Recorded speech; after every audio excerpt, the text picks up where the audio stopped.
Wow. It's almost hard to keep up, isn't it? The speed of tech change. It really is. Just constant. But this piece we're digging into today, Keith Tier's editorial, a year just happened in a week. That title alone.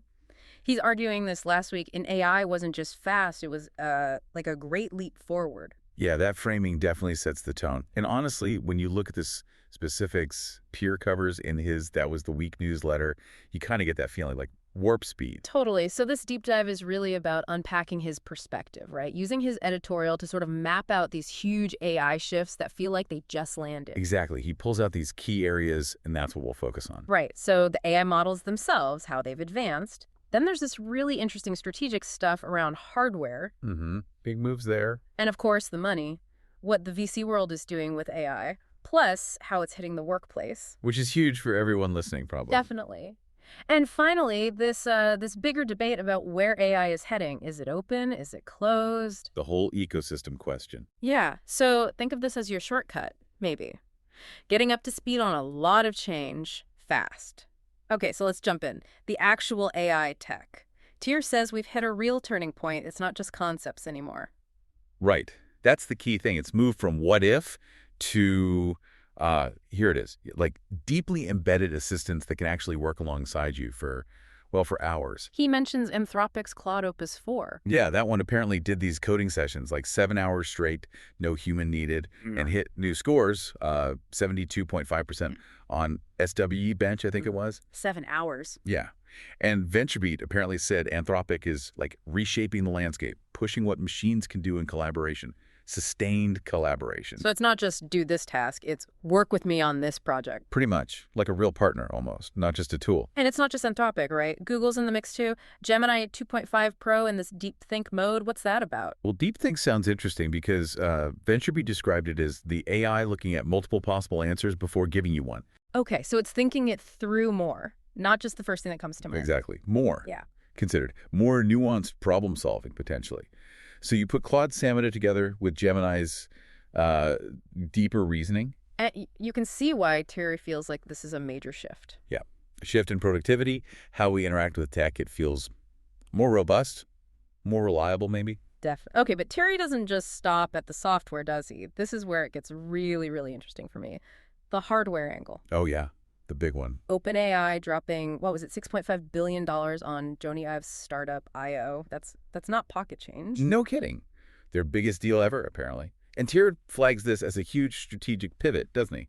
Towards physical AI embodiments. Physical AI embodiments. What does that actually mean, though? New gadgets. Seems like it. The idea, based on reports, is these new AI companion devices. Reuters apparently mentioned something about a device that's like fully aware of a user's surroundings. Aware of surroundings. Yeah, and positioned as maybe a third core device alongside your laptop and phone. Whoa, so moving beyond the screen, trying to get away from us staring at rectangles all day. That seems to be the goal. Less screen dependence. And, potentially challenging companies like Apple on their home turf. Okay, so that's a bold play, creating entirely new hardware categories driven by AI from the ground up. But Google's taking a different path. Seems like it, yeah. Tier really contrasts them. He points out Google's strategy is more about embedding AI deeper into what they already have. Like search. Search, yeah. Notebook, LM, mobile, those AI overviews. Okay. Basically weaving AI into their existing software and services. So two very different bets being placed. OpenAI going for new physical forms, Google doubling down on its software ecosystem. Exactly. Different battlegrounds, new devices versus the software we already use. It's fascinating to think about which approach wins out, Or if they both find their space. Okay, shifting gears slightly, the money.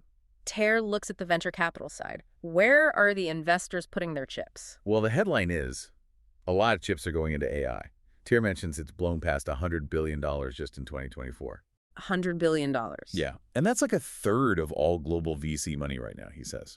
Double what it was. Citing VCcafe.com reporting $55.6 billion before. It just shows the massive belief that AI is, well, it's the future. But it's not all smooth sailing, is it? He mentioned some turbulence. Right, yeah. Particularly in Series B rounds.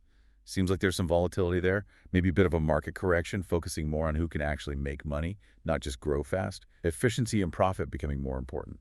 Makes sense. But what about the really early stage, seed funding? That's adapting too, apparently. Tier highlights firms like Box Group. Their approach, according to a 20-minute VC interview he mentioned, is about being an early believer, partnering up, but not trying to, dominate the cap table or the board. So more collaborative at the start. Yeah, supporting founders. Box Group apparently does 40 seed deals a year with that philosophy. So even while later stages might be getting tighter, there's still this focus on backing founders early on. Interesting dynamic. Huge overall investment, but some definite shifts happening underneath. Okay, let's talk about something probably very top of mind for you listening. The workplace. AI's impact there. Tier doesn't exactly sugarcoat it. No, he definitely doesn't pull any punches. He says leading companies aren't just experimenting anymore. They're, mandating AI skills, widespread proficiency. He gives the Shopify example. Yeah, the CEO, Tabili Butke, basically saying, don't ask for more people unless you can prove AI can't do the job. Wow, that's direct. NY Mag quoted him. Before asking more headcount, teams must demonstrate why tasks can't be done via AI. It's a fundamental change in how companies think about resources, about work itself. So the message is, learn AI, Yeah. and Shopify wasn't the only one ringing that bell. No, Tier also points to Fiverr's CEO. Even starker warnings there, according to NY Mag. Something like, AI is coming for your jobs. Ooh. You are expected to do more, faster, and better. If you don't, your value will decrease. It's pretty blunt. No kidding. Tier calls it a sociological and managerial upheaval. And it feels like that, doesn't it? Yeah. Massive pressure on everyone to adapt and fast. It really does. A serious acceleration. Okay, finally, Tier gets into this fundamental tension, the future shape of AI, open versus closed. What's the debate there? This is super important, yeah. It's about the whole structure. On one side, you've got the push for an open protocol-based system. Tier calls it an architecture of participation. Like the early internet ideal? Exactly. The idea is that innovation happens everywhere when things are open and interoperable. He quotes Tim O'Reilly. Participatory markets are innovative markets. Solutions can come from everywhere. Not just from a dominant monopolist. Makes sense. Keep the playing field level. That's the argument. Prevent one or two companies from controlling everything. Foster broad innovation. Yes, that's not necessarily the path the big guys are taking. Well, that's Tier's point. You look at OpenAI, Google, Anthropic. Their actions seem to point towards building these more controlling ecosystems, platforms. Like OpenAI calling its stuff an operating system, and that huge I/O acquisition. Exactly. Those signals, as Thierry notes in the editorial, make it hard not to feel we are witnessing aggressive maneuvers, pursuing a winner-takes-most opportunity. Winner takes most. Yeah. So you have this clash, really. Open ideals versus consolidation of power. And the outcome has huge implications. Tech, economic, ethical, everything. So wrapping this all up, it really does feel like Tier nailed it with that title. A year's worth of change, maybe more, crammed into 1 week. Absolutely. The AI capabilities jump forward. Big strategic hardware bets were placed.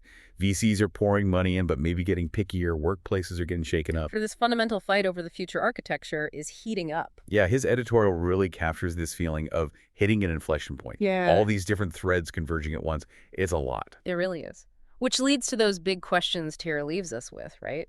Are we actually heading towards these truly universal, helpful AI assistants that just weave into our lives seamlessly? Or are we building new digital walls, new gatekeepers controlling this incredibly powerful tech? And maybe the most pressing question for you listening, how do you navigate this? How does your organization stay ahead or even just keep up when the ground is shifting this fast? It's definitely a pivotal moment. And like Keith Tier concludes, what's clear is this. The year really did just happen in a week. Yeah. And AI is absolutely center stage now, shaping whatever comes next.